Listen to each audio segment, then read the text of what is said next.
Hi friends, எல்லோரும் எப்படி இருக்கீங்க? இன்றைக்கி நம்ம என்ன செய்ய போகிறோம் பார்த்தீங்கன்னா, பன்னீர் பிரியாணி எப்படி செய்கிறோன்னு பார்க்கலாமா? பன்னீரை இந்த மாதிரி குட்டி குட்டி பீஸாக கட் பண்ணி அதை நல்லா நெய்யில் இல்லைன்னா சும்மா ஆயிலில் ஃப்ரை பண்ணி இது மாதிரி எடுத்துக்கணும்.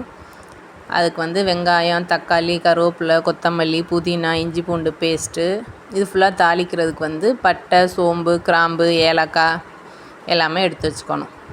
நெய்யும் ஆயிலும் கொஞ்சம் ஊற்றி கொஞ்சம் ஹீட் ஆனதுக்கப்புறம் பட்டை, சோம்பு, கிராம்பு, ஏலக்காய் எல்லாமே போட்டு நல்லா ஃப்ரை பண்ணி எடுக்கணும். அது நல்லா பொரிஞ்சு வந்ததுக்கப்புறம் ஆனியனை போடுவோம். அக்கா எப்படி சொல்லித்தரேனோ அதே மாதிரி செய்யுங்க. சூப்பராக பன்னீர் பிரியாணி செம்ம டேஸ்ட்டாக நல்லாயிருக்கும். அக்கா சேனலுக்கு சப்போர்ட் பண்ணுங்கள், லைக் பண்ணுங்கள், ஷேர் பண்ணுங்கள், கமெண்ட் பண்ணுங்கள். நிறைய பேர் சப்ஸ்கிரைப் பண்ணாமல் தான் பார்க்குறீங்க. சப்ஸ்கிரைப் பண்ணிவிட்டு அக்காவுக்கு கொஞ்சம் சப்போர்ட் பண்ணுங்கள்.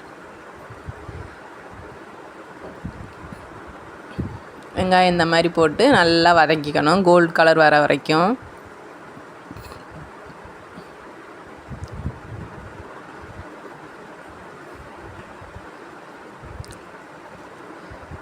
நல்லா வதங்கி வந்துருச்சு.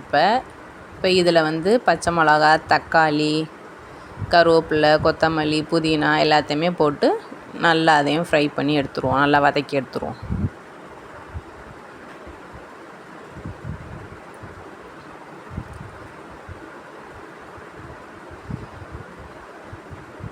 இந்த அளவுக்கு நல்லா வதக்கிக்குவோம். டேஸ்ட்டு சூப்பராக இருக்கும். இதே மாதிரி நீங்கள் செஞ்சு பாருங்கள்.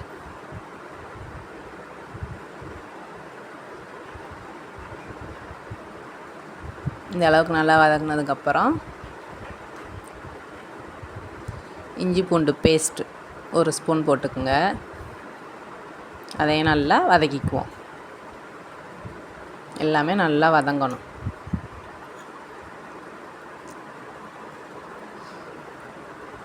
இதையும் நல்லா வதக்கி எடுத்துட்டு இப்போ நல்லா வதங்கிருச்சு. இதில் 1.5 ஸ்பூன் மிளகாப்பொடி.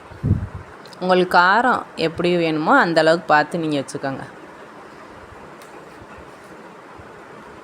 இதில் ஒரு 1/2 ஸ்பூன் மல்லித்தூள்,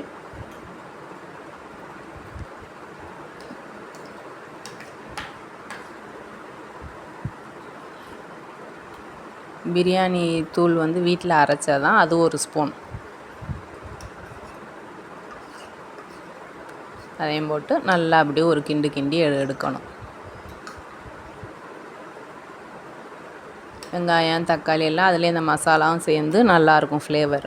நல்லா அது ஒரு வதக்கி எடுத்துட்டு நம்ம ஃப்ரை பண்ணி வச்சுருக்க பன்னீரை ஒரு பீஸாக போட்டு வதக்குவோம்.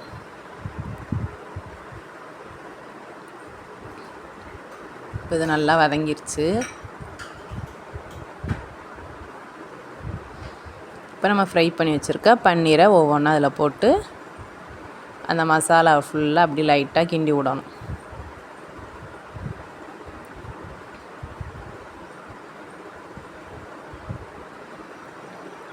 இந்த அளவுக்கு நல்லா ஒரு கிண்டு கிண்டி எடுத்துருவோம். இப்போ அந்த மசாலா ஃபுல்லாக அந்த பன்னீரில் நல்லாவே சேர்ந்துருக்கும்.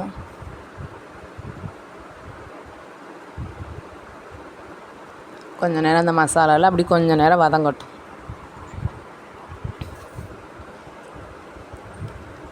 இப்போ இந்த உலக்கில் நான் 2 உலக்கு அரிசி எடுத்திருக்கேன். அது நல்லா களைஞ்சி ஒரு அரை மணி நேரம் ஊற வச்சுருக்கேன். இப்போ அந்த அரிசியை தண்ணியை வடிச்சிட்டு எல்லா அரிசியும் அதில் போட்டுடலாம்.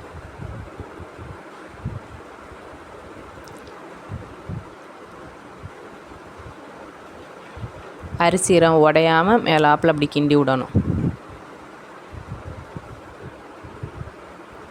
இந்த அளவு கிண்டிட்டு ஒரு உலக்குக்கு 2 டம்ளர் தண்ணி. இப்போ நான் 2 உலக்கு எடுத்திருக்கேன், 4 டம்ளர் தண்ணி. 1 டம்ளர்,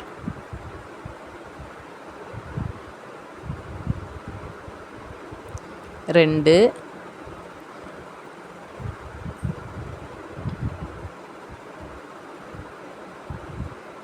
3,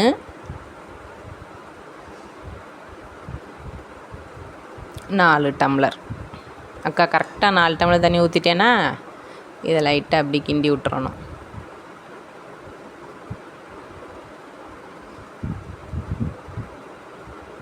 இப்போ இதில் கொஞ்சமாக உப்பு போட்டுக்குவோம்.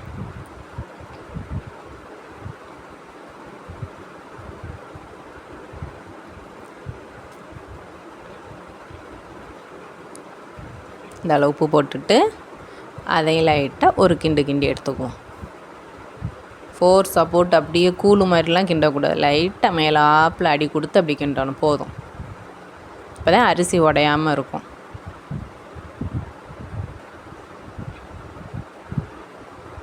நல்லா சூப்பராக கிண்டி விட்டாச்சு. இதுக்கு ஒரே ஒரு விசில் விட்டால் போதும். ஒரு விசில் வந்ததுக்கப்புறம் ஆஃப் பண்ணிடலாம்.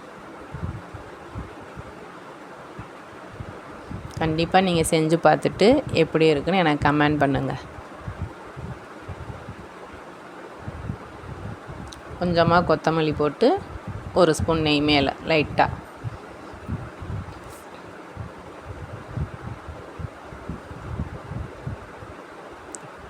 விசில் போட்டு விட்டாச்சு. ஒரே ஒரு விசில் அடித்தா போதும். கரெக்டாக ஒரு விசில் அடித்து முடிச்சிருச்சு. பாருங்கள், சூப்பராக வந்திருக்கு. பன்னீர் பிரியாணி ரெடி ஆயிடுச்சு.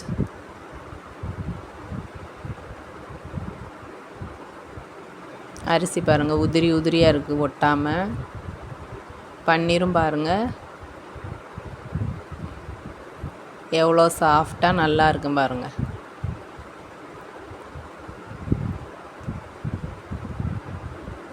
எப்படி இருக்குது பார்த்தீங்களா? நல்லா உதிரியாக நல்லா இருக்குது பாருங்கள். நீங்களும் கண்டிப்பாக இதே மாதிரி ட்ரை பண்ணி பாருங்கள். நம்ம எப்படி போட்டோமோ அப்படியே தான் இருக்குது பாருங்கள். பன்னீர் உடையலை, ஒரு மாதிரி எந்த ஒரு இதுவும் இல்லை, அப்படியே இருக்குது பாருங்கள் அந்த பீஸ்.